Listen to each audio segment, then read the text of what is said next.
congratulations on the victory tonight. Yes, A lot sir. of great work in the clinch. Was that something that you had a game plan coming in, or was that something you saw here tonight to an injustice with? I'll be honest with you, man. I was working my clinch for the Fabian fight too.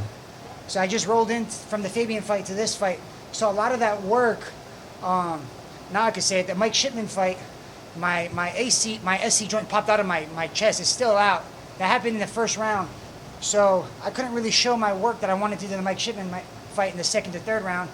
Fabian's a hell of a fighter. Couldn't really get my game plan going. So I finally got to work some clinch stuff, some non-wrestler shit. But that's the name of the game. Sometimes you work on this stuff for that fight and you end up doing it 2 fights later. So, but that's the fight life, man. You try to show what you can in there, but it's harder than you think. Hard to punch a dude in the face, man. Fight was before, obviously, this season cut a little bit short. Do you want to get back in there next year, or what's the plan for you next year? Man, I'll get back in there at the end of the year. I know they got 2 more international fights out of the country. I think so. I don't know. I know at least 1. I'll be ready to fight there again to be at the end of the year. If I could get 4 fights in this year, man, I'll be blessed. But PFL's done me well. Give me 3 fights. This one at home. Got my daughter got to see me win, so that was probably the best highlight. Watching those little headphones out there, protecting her ears. But man, that was the best. How many times did she watch the fight? Twice. She saw me lose. She was in my wife's belly the first fight against Shipman, so that felt like a win. She's already past the halfway mark, so let's just say she was here. Second fight was tough. Good thing she's a baby. She don't know what's going on. Third fight, she still doesn't know what's going on, but I'm happy. Yeah, thank you. Was it at all, I guess, frustrating having to show up? You know, the middleweight final is going on. Obviously wanted to be a part of it. Yeah. Was it frustrating at all to have to compete on a night like tonight? Not at all, man. It's the opposite. It's a blessing. I could be like some other guys who lost and they have to finish the end of the year off with not getting back on the win column. Ali called me 3 days later. My leg was still swollen. My face was still swollen up. My heart was still broken. And I told Ali, absolutely. You know what I mean? I'll take this. Give me the fight. It came about and I took it. Tomorrow's never promised, I guess you could say, or whatever the saying is. So I'm a fighter, man. Some guys could pull off the 29-0. Most guys don't. It's hard, but you got to come show up. Dustin Poirier. I don't know what's for tomorrow. I don't know what's gonna happen, but got to walk into the unexpected, right? This is the name of the game, and I love doing it. So I'm super blessed to get that phone call. There's so much energy going on right now at middleweight. Obviously, Fabian and Dalton are making noise. This shakeup with Costello and Johnny Evelyn. I mean, can you just talk a little bit about what you're looking forward to next year out of this division? Yeah, man. I know that like you said, the middleweight class is a little shooken up. There's people beating these guys, and this guy's fighting that guy, and this guy has another chance most likely. I'm right there with those guys. I know I have some tough fights, but go look at my losses, man. They're only to tough dudes, man. That's been in some sort of championship fight in their life or some sort of culture of that nature, man. And I'm right there. I just taken a different route, man. I guess my route's a little longer. It's a little bit more of a heartbreaking route, but I'm right there. I will be at the front doorstep every time they call me until the wheels fall off. Okay. Thank you, man. Congrats, Josh. Thank you. Obviously, Murad's game plan is typically to initiate the wrestling, and it looks like that was his game plan once again. Were you surprised that he didn't shoot more? Man, I would like to see the shoot count, but he probably shot easily more than 5 times, I would say. To be honest, he got me with some good shots, but that was part of the game plan was to kind of hold your ground, punch when he's punching. The first round got a little slow to throw my hands, but eventually my knees and elbows started, and I knew once the clinch was initiated, we were on the fence. I knew I was going to be able to hit him with the shots you don't see coming, right? The little knees to the side, the little elbows to the side of the head, and then I threw some big knees too. There's some big knees where if it was practice, I would have been like, "You okay?" I would have checked on the guy, but had to tell myself it's not that time. So. That's right. But it was a great fight. To be honest, it was stylistically in my favor. I love fighting guys like that. Give me wrestlers all day long. I love that. And with that being said, you brought up the knees and elbows. It seemed like everything right up the middle was landing for you. Is that something you saw more once you got into the cage, or was that just always planned? That's something coming from as a wrestler. When you wrestle, you tend to put forward pressure, which causes for you to be on your tippy toes, and you have shoulder forward pressure, which you don't have your legs underneath you, so you kind of have this weird. It's strong. You can hold the guy up, but you're very open in the middle. You know, so if Murad would have came into a clinching position, like a Thai style, it would have been way harder to land those knees. But all I had to do was just lift my leg up and just throw my elbow in between, and he kind of hit his head on my elbow, you know? And you do that a couple times, and the other guy's just wrestling. Nowadays, the judges will give it to you, man. Take it as a wrestler. I've learned my lesson many times. Thank you. You mentioned how you want to fight again at the end of the year. The middleweight division is one of the more stacked divisions in the PFL. Is there any specific names that interest you? Being in the tournament, it's been hard for me to work on that part of my career, calling people out, because I've always had like 7 guys to deal with. As far as I know, I'm new to the middleweight as well. I fought Impa twice. I fought Fabian. Johnny and Dalton are my teammates. You got Costello, but he's there, so I don't know if I'm in that place where I could call guys out, really, because I can only think of the top guys. I think I need, 1 or 2 good wins. But the PFL season is different. They have the tournament style, so I don't know what format they're gonna come up with. But like I said, man, I'm a fighter. Sometimes some fight careers, you win 2, you lose 1, you win 3, you lose 1, you lose 2, you win. So that's how it goes sometimes, man. So I'm just happy I got to win tonight, man. And shit, man, I get to go see my daughter and not be like heartbroken right now. So this is good. And this might be like a tough question to answer, but we had Costello here like a few minutes ago. He was saying that the winner of tonight's final is going to be the win the B belt. He has the A belt. In MMA, it's not often that you see like 2 belts in the same weight class kind of circling around. Obviously, it's not with the PFL, but do you put more stock on the tournament belt or I guess the other belt that's further on match for you? Listen, man, don't take those guys' shine away because it's their night, When you're in a crowd, learn to applause. When you're on stage, learn to perform. It's Dalton and Fabian's night to go figure it out. And there's no A, B belt. That's a tournament style. I invite Costello to try the tournament. It's a lot harder than you think, man. A lot harder than you think. And it's not just the fighting part, man. It's, I believe it's 16 weeks of camp. Or however you want to fucking call it.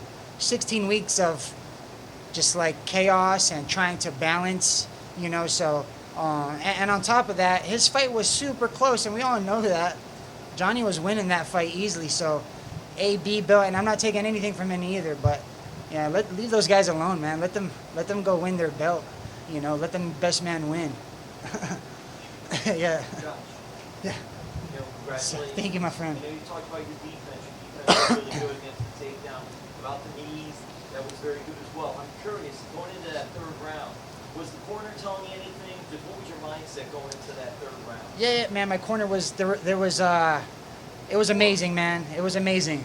My dad, of course, the corner was telling me something, But Yeah, but what was it?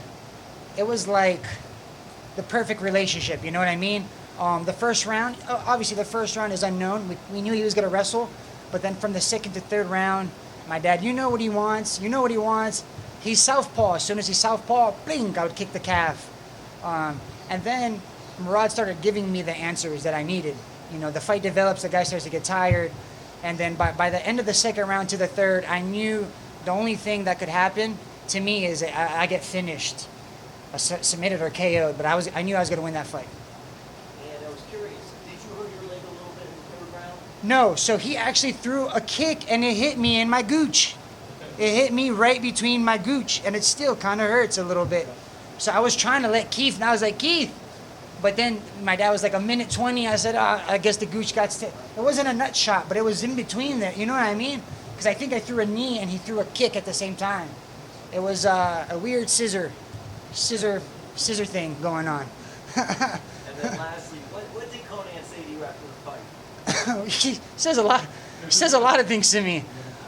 When we were hugging each other, It was a good fight. it was a good fight, man. I almost want to hear. I almost thought I heard his voice cracking a little bit. I think he cried a little bit in my shoulder.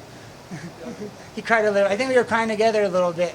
Tears of joy, though. Tears of joy. I mean, usually the rounds is by the coach after the fight. The dads have to. Yeah, Dad showed up. Hey, Barbarian That's Tears. always Barbarian my kid. Tears work in reverse. They come out and they go back in. Yeah. Yeah, it's an infinity pool. Barbarian Tear. Learn Right, Dad? something new every day.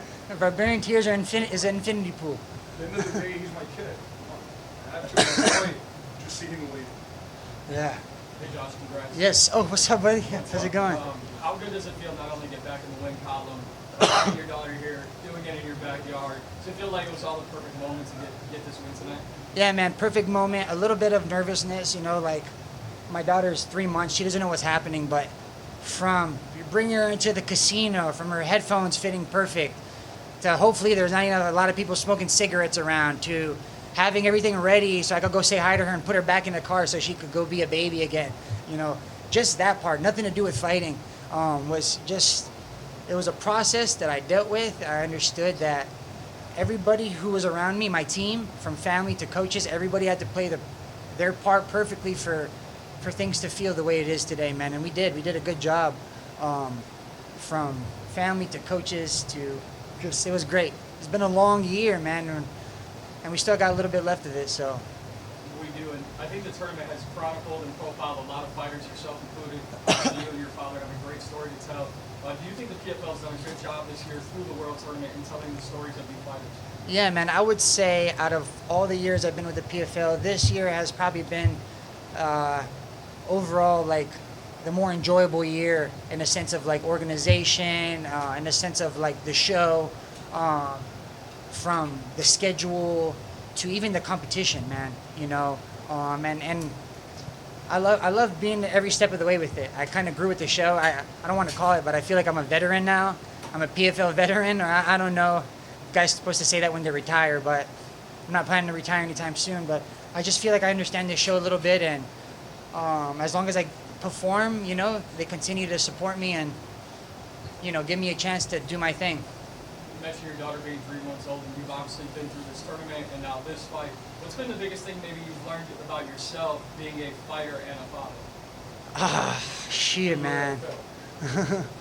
Being a fighter and a father, man, it's been a journey, man, and I think the biggest thing I've learned is enjoying the moment now, especially when you see that little kid growing up. The days go by and you can't get those back. So the combination of going to the gym, getting back home, my friends texting me and calling me, and I'm already texting. I'm like, dude, come on. You already know what I'm doing, man. I train and I hang out with my daughter, and I'm so blessed to have that. I don't have a 9 to 5 or some sort of crazy job where I can't see my kids or my kid. My wife's a kid sometimes too.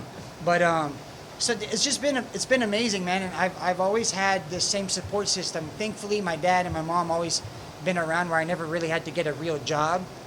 But this time is different now because, I'm living my dream and I'm supporting a little person now, and I get to hang out with them, and she's starting to recognize me, and it's like a new relationship, man, and until today I can't explain exactly what's happening, but it feels nice. It feels so nice, man. And last one for me, I know the last couple fights have not gone your way. What did you maybe take from your father, not your coach, but from your father, as how to stay on track both in your personal life and in your professional life? Listen, man, my dad, as amazing coach as he is and amazing person as he is, he's been through a lot, and he's made a lot of decisions in his life and a lot of things that put him in spots that I've been in throughout my life. And sometimes you gotta kind of get burned, man, to understand what's going on. You kind of have to go through some hard moments to appreciate the good stuff. So when I've had opposite nights of this where I'm down and I'm not here talking to you guys, and he was right there, man, telling me this doesn't make who you are. Like, I was just better tonight. We get back up and we go again, because when it's all done, it's gone after this, man. I'm gonna be an old guy one day, probably talking to some young guy, telling him, like, just enjoy it, man. Enjoy it, train hard, and get after it, So I love having him by my side. I couldn't imagine anyone else. Thank you. Thank you. I appreciate it. Thank you, guys. Appreciate it. Talked your ear off for a second, but I haven't been here in a while. And tell PFL when I win, let me get on the microphone. I didn't get on the last time I got on the microphone was forever ago. I know. Even at this siding group. And Mike Shipman. What's this thing? I was like, I wanted to show the crowd my bone popping on my chest. Jesus, I gotta go talk to production.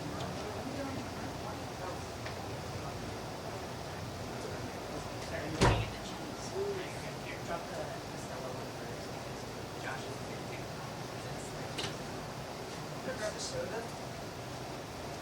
Is the burn nice? What's up, buddy? How's it going? I remember you.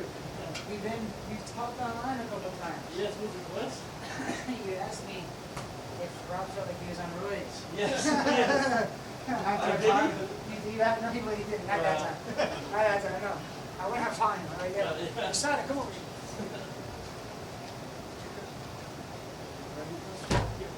When someone has their own noise. Very, very close.